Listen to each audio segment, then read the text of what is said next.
Good morning, evening, afternoon, whatever time of day it is where you're at. Welcome to Collider Dailies. I'm John Aljets, and I'm joined by Maggie. Maggie. Just seeing you like drinking something as we're sitting here, I'm like, well, apparently it's happy hour where Maggie is. I wish. Uh, I wish it was. I wish it was Margaritaville time. But in reality, it's just a little it's just a Lacroix. LaCroix. Well, you're just For you're legal just reasons, so it's just you're LaCroix. so flowery today that I was just like, oh, she's getting ready for her time at Megacon. I am indeed. I am getting into the Florida state of mind, which really is a very interesting state of mind to be in. But yes, I am flying down to Orlando on Wednesday to moderate a bunch of really cool panels at Megacon. So if you're going to be there, be sure to come by and say hello. Normally we wait until the end of the show to talk about the kind of thing, but since we already brought it up, do you want to talk about like what panels you're going to be moderating, like what you're going to be doing? Yes. So I have Giancarlo Esposito. I have Robbie and Stephen Amell. I have, oh gosh, Neil Newbon. I have a Women in Sci-Fi panel, which I'm really excited for, that features Alex Kingston, Michelle Hurd, and Felicia Day. I have Paul Bettany. Like there's so much cool stuff. And then Arzu's also going as well, and she has a bunch of really cool panels. So be sure to check out our socials later today because we have little fun graphics that are coming up soon that we will be sharing. So be sure to check that out. So yeah, if you're going to be at MegaCon this weekend, just go ahead and go and say hello to Maggie if you see her, and go and check out her panels and all that sort of fun stuff. Today on the show, though, we've got quite the it's a little bit of a lighter show, but I think it's going to be a good one. We're going to be taking a look at the box office numbers from this last weekend. We're going to be talking about Despicable Me 4, but first we're going to start our show off by talking about something that I am very excited about. I'm not sure, Maggie, if you share my enthusiasm, but I am like, here's the thing. You get to fanboy out so much on this show, talking about like Star Wars. Fangirl, thank you very much. Okay, yeah. Oh, yeah, you're right. Fangirling. Sorry. Didn't mean to misgender you there. I get to fanboy about something, and that is Aliens, my favorite film of all time. Would you say that Absolutely your love this excitement franchise. is like bursting out of your chest?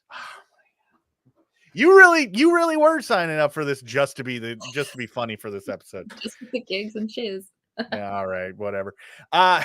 So we got word over the weekend that Aliens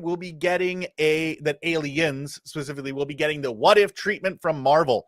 And we will be getting a 5-issue miniseries that is going to tell the story of what would have happened if Paul Reiser's character, Carter Burke, survived the events of Aliens, which could be quite the change, considering that the company man had some pretty devilish intent for the aliens. So we'll have to see what will come from that.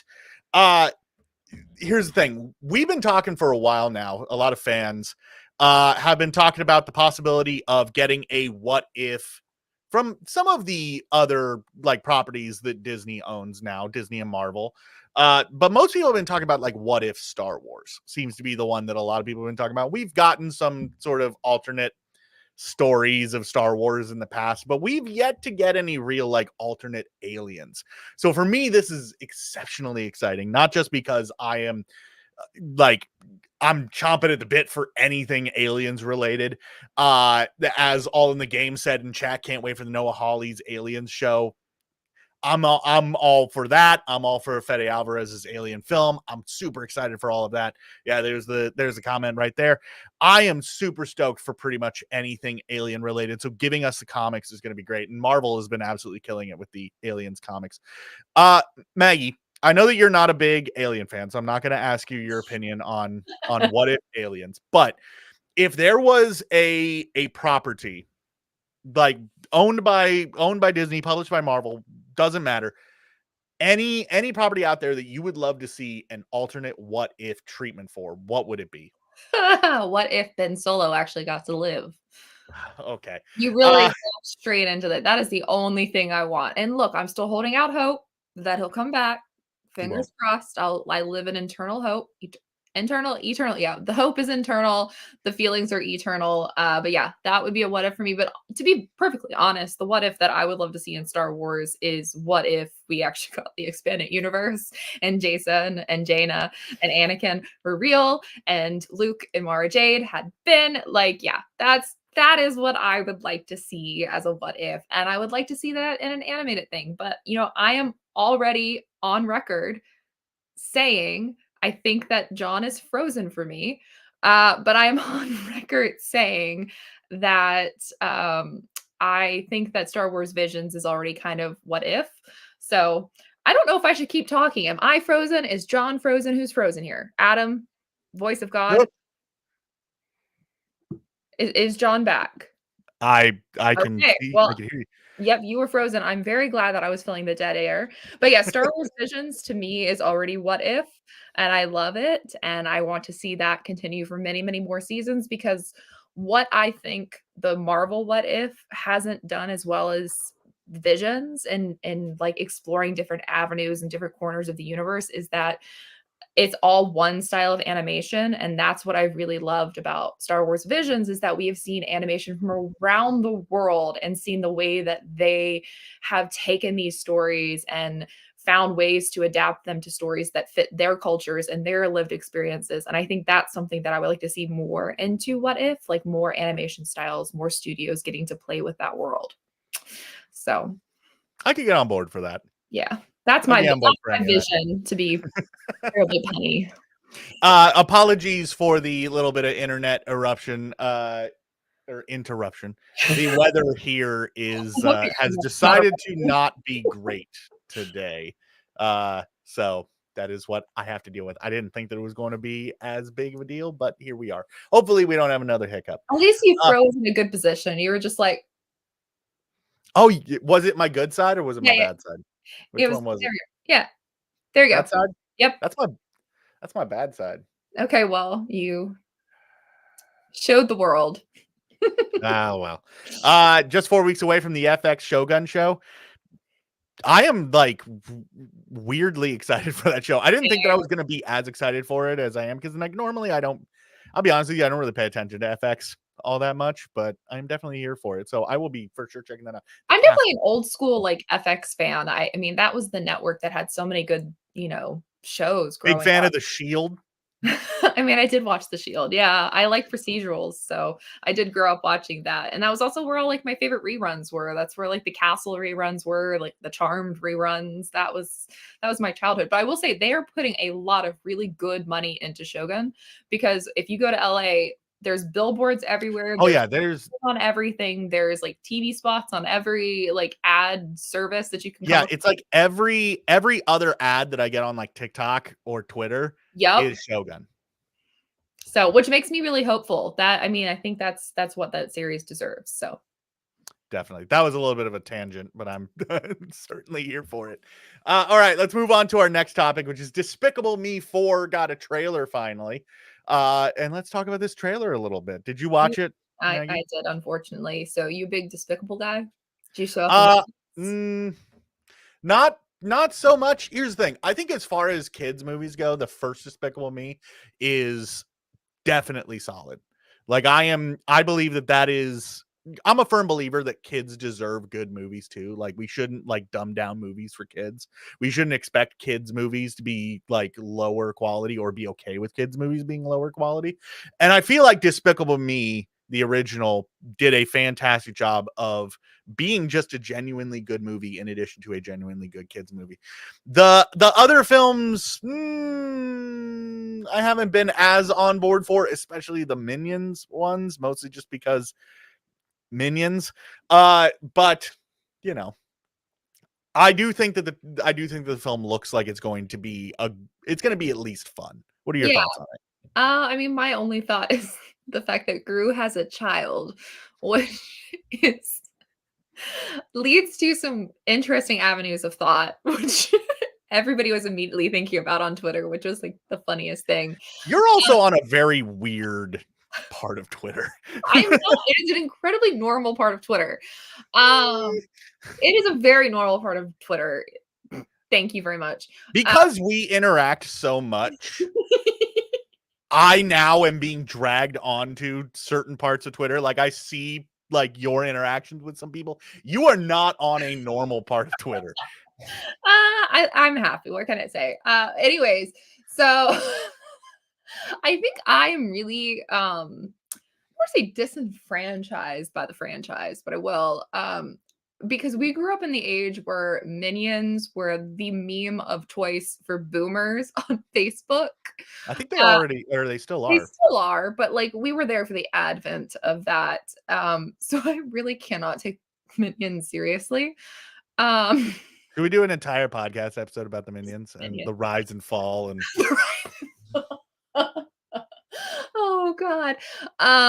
They're really just Minion movies are good fun for the humor that you get out of people who actually go to see them. So, keep making them. People keep going to see them. I think the Minions movie where all the like teenage guys went dressed in suits to see it and it was just like swarming the theaters was the funniest bit that I've seen in a long time because they seemed to be fairly like respectful and didn't cause too much chaos and trouble or anything at the theaters. And anytime that you get young people who are engaged and interested in like dressing up and going somewhere together and like having that group experience, I'm never gonna knock it, even if it's like hilarious to watch. So long like live. storming Area 51. Yeah, don't do that. That's how you go to federal prison for the rest of your life. So let's do things where you congregate in legal ways, like seeing movies, and keep the movie theaters alive. So You're not a big fan. You're not a big fan of a whole bunch of people like Naruto running through the desert. Not particularly. Sorry, you said Naruto run, and all I can think of is the fact that that's how Asterion runs in Baldur's Gate 3. He has little arms behind him, Naruto running. That's where my brain went. But yeah, so I have no emotional investment in Minions or Despicable Me, but if people keep showing up for the movies and making them blockbuster successes and having that shared experience, more power to you and enjoy your little banana guys. I will say there are definitely some strong emotions, especially tied to the Minions. For instance, Sam Red in chat is saying, the Minions movie is when I stopped with the franchise. That movie broke me. I'm so sorry. I'm not laughing at your expense. I just love the image. I am. That's funny. Well, that's why It's you're unfortunate, Despicable but You. that's funny. You Despicable You. That is funny. I think to be broken by a Minions movie is to be made whole. I mean, welcome to the resistance, brother. I don't recommend sparkling water applied directly to your brain via It's okay. I'm over here killing Maggie with my humor. Steve in chat asked, did you see the new Ghostbusters trailer? Here's the thing. I almost actually changed this topic to talking about the Ghostbusters trailer instead. Then You we must have want this experience. did you watch the new Ghostbusters trailer? The Do new I Frozen work Empire trailer? Do I work What? in news? I mean, yes, but that doesn't mean that you specifically watch everything. In this case, I did. It was okay. I wasn't super impressed by this trailer. I thought it was not as engaging as the first trailer, and I think it might just be the way it was cut. It was cut very weird. And I was also confused because obviously Despicable Me came out yesterday because the trailer leaked online. That was supposed to be coming out at the Super Bowl.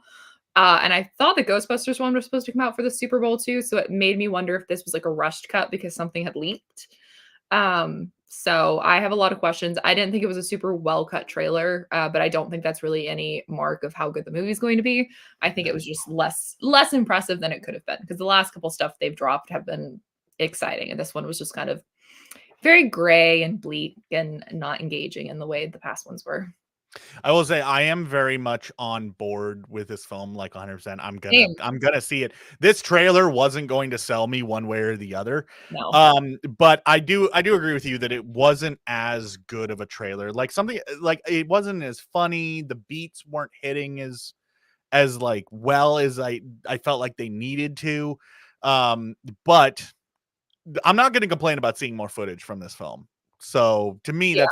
that's really what it was. It's just I'm like a just here chance for to explore. Slimer. I'm like, that's what I'm here for. I kind of figured that you would be I a love big Slimer. big Slimer gal. Big Slimer gal. Big Slimer gal energy over here. I don't know what that says about you. And I'm not going to deign to try to imagine what that says about you. But anyways, Yeah, big Slimer energy. big Slimer energy. Anyways, enough with movie trailers. Let's wrap up this show by talking about the box offices last weekend, which I put last in this episode because, to be honest with you, the box office this weekend wasn't anything super exciting, but I definitely do feel like we at the very least need to talk about it. Mike Joyce asking, where's Sigourney Weaver?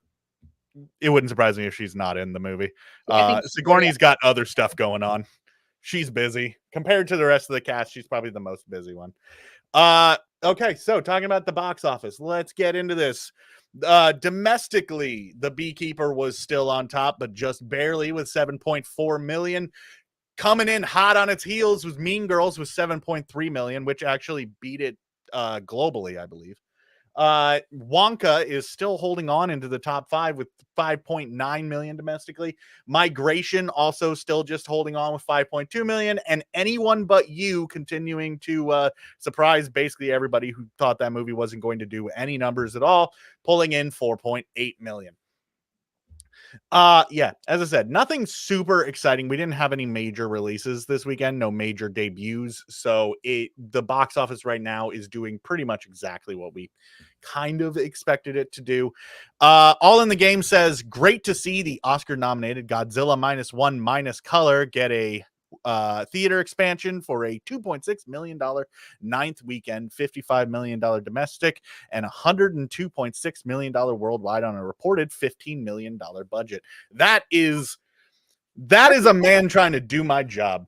Man or woman or whatever you are, all in the game.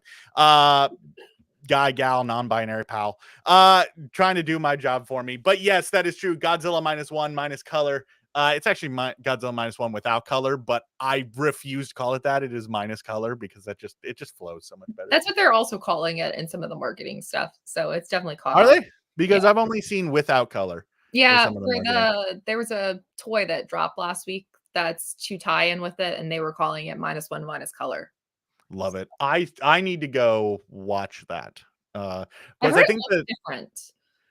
I think Obviously, it's in black and white, but I've yeah. heard that like the cinematography looks different in black and white than it Yeah, does. they didn't just like turn the saturation down to 0 and like they went in and they retouched some spots and it's a updated edit. I need to go watch it, although sadly for me the nearest theater I think that is showing it I think is Seattle. So I have to do like a 2-hour drive to go watch it. That's one of the downsides of living like in a like medium-sized town in the middle of nowhere. I have to drive significantly Yeah. far. Yeah, you know the pain. We were talking about this before the show. So yeah. So Maggie, how do you think that the box office is going to pan out for the rest of these movies for the rest of the run? Do you think they are going to continue to sort of sit where they're at, trending, or do you think that any of the releases that we have coming up within the next few weeks, we got stuff like Lisa Frankenstein's coming out and films like that coming out, do you think they are just going to absolutely just crush these movies, or do you think I that the box want to office is say going to I hope stagnate? so. I can't my thoughts on Lisa Frankenstein are embargoed for a few more days, but I really, really hope with that movie coming out right before Valentine's Day that we're going to see that skyrocket. I wouldn't be surprised if Mean Girls also skyrockets. It's a fairly like safe date movie. I'd say Argyle is anybody's guess at this point. Matthew Vaughn's movies tend to have like a questionable track record in the box office, so like it's really anybody's guess. I want to hope that that will also benefit from Valentine's Day. That's as he's marketed it a really safe date movie. That was like his whole intention of that. So hopefully people partake in that. But I do think Wonka is going to start dropping off. Migration is going to start dropping off simply because it's going to start being reduced in how many screens across the country and the world. Oppenheimer is getting ready to get the release over in Japan. I think we'll see that not necessarily re-enter at like the same scale as it was when it was here domestically, but I wouldn't be surprised to see that pop back up into the top 5, top 10. And that might give it its final push over the 1 billion point because it's been like it's sitting right there and driving everybody crazy. On that same note, so Barbie is getting a limited re-release. All the best pictures are. So Yeah. But do you think that Barbie is going to also push into the top 5? I'm not sure. I'm not sure. We will just have to We wait will and have to see on see. that one. But I will say I am really excited to see people on Twitter talking about films like Anatomy of a Fall and The Zone of Interest having like sold out screenings and in areas that you might not expect them to have, sold out screenings. That makes me really happy. You have like Past Lives and these three films that are in mostly in foreign languages, and seeing them as Best Picture nominations has now pushed a lot of people to see it, because sure, even if they had just been nominated as like best international films or something like that for Anatomy of a Fall and The Zone of Interest, a lot of people don't go see those films when they're re-released, and they usually don't get the same kind of wide release that Best Picture noms get. So I'm really excited that people are going and experiencing foreign films, and experiencing stories that they otherwise maybe would have watched on an airplane in a year. So For sure.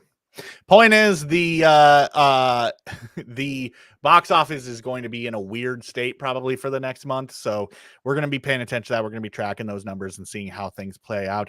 On the Game once again says, be interesting to see Oppenheimer's reception in Japan. Honestly, that is one that I am very like, because of culturally yeah, what Oppenheimer means, obviously culturally, historically. It is going to be really interesting to see how that is perceived and how it does. So I am curious, not only just on the numbers front, but also just, from a cultural standpoint, what is the discussion going to be like around that film? I think is going to be an interesting one to go into. But that is all that we have today for our show. That is where we are going to wrap things up. Normally I would throw to Maggie to do her like spiel about Megacon, but we've already done that. So instead I'll just toss this out there. If you enjoyed this episode, which I hope you did, feel free to follow us, subscribe to us, like this episode, whatever it is, on whatever platform you are consuming this media on, whatever it is. Things like that really, really help out. Yeah, we will be back tomorrow at the same I time. will not be back. Maggie will not be back. Actually, am I back tomorrow, or is it Perry? I believe it's you and Perry, I believe. But I am off until next week. You will not. This is the last time you will see me for a few days. But wow, look at that. You can find my thoughts on Argyle on Wednesday. And There's gonna be some great stuff. As we said at the top of the show, if you're gonna be at Megacon, if you see Maggie, say hello. She is very friendly. She doesn't bite. Only on Thursdays. Only on Thursday. So just don't talk to her on Thursday. It's not hard to do. Yes, anyways, you get it. Follow me for the Karen Page updates. There's the shirt. I did see you had quite the run on Twitter about Karen Page. Look, I am against set pictures and leaks from sets. I don't want to see it, except for Daredevil. Daredevil has always been the exception. Like I said last week, I knew we were mere days away from seeing pictures of Karen Page on set. I was right. I don't care. I don't care about spoilers. Sorry. If you follow me, it's just going to be anytime Karen Page or Frank Castle shows up, it's going to be on my timeline. So yeah, go ahead. Follow her if you want to see that, I suppose. And follow me if you want to see like jackass responses to something that Maggie said, because that's most of the time what I do. It's true. Anyways, we'll see you next time. I hope you have a fantastic rest of your day, and take it easy.